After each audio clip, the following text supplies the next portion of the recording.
The Kaduna State Government on Wednesday gave 7 conditions to the embattled leader of the Islamic Movement in Nigeria known as Shi'ite, Ibraheem El-Zakzaky, and his wife, Zeenat, for their travel to India for medical treatment.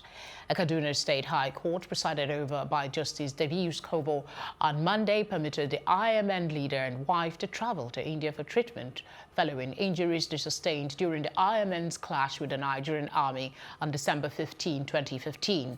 The state government, however, said on Wednesday that it would not seek a stay of execution because it believed that people should have access to medical treatment. According to the statement, the conditions to be met before the Shiite leader and his wife could travel include the confirmation of his appointment with a hospital by the Ministry of Foreign Affairs, an undertaking by the defendants to produce 2 prominent and reliable persons as sureties, one being a first-class chief or emir of national repute, and the other a prominent person within Kaduna State, who shall undertake to produce the defendants whenever they are needed.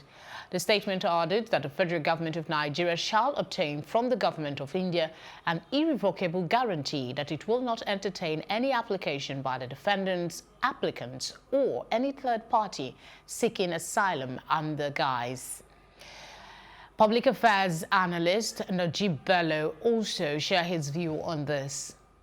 You see, it's about the whole trend. What we've seen, they see this thing from the federal government. Very soon you'll see local governments to disobeying court orders or giving courts conditions.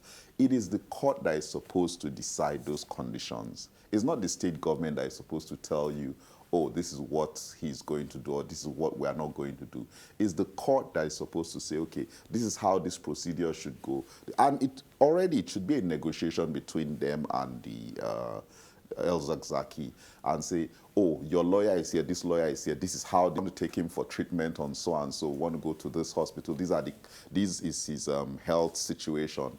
Then the state also says, oh, this is what we can provide. This is not. Then the court decides on that. The court doesn't already decide that, oh, he's going, then you now come and say, these are the conditions, or else he's not going. The state has no right to do that. It's a waste of time. It's just rubbish. It's an attempt for them to foil this bail, this grant for him to go abroad for treatment. If the Kaduna State Government had produced or provided world-class medical facilities, he would not need to go abroad for treatment. So already it's their fault that he has to go abroad for treatment. It's the government that put him in the condition that he is. So when you are saying you can't, it's rubbish. When you are holding someone as a prisoner or as a detainee, the person's health is in your hands. The person's wellness is in your hands. So to come out and say you are not going to foot his bill, someone who has fallen ill or because of injuries he sustained during the attacks by the state government, the government, you're saying you won't. I don't get it. It's just an attempt to try to rubbish what the court is trying to do. There is no need. Any reasonable court will not pay attention to the conditions they are giving. Any reasonable court, that they will not foot his bills, that the Indian government will have to sign an undertaking. If India is sending someone to Nigeria and the person has his criminal issues, they can't bring us to sign any undertaking.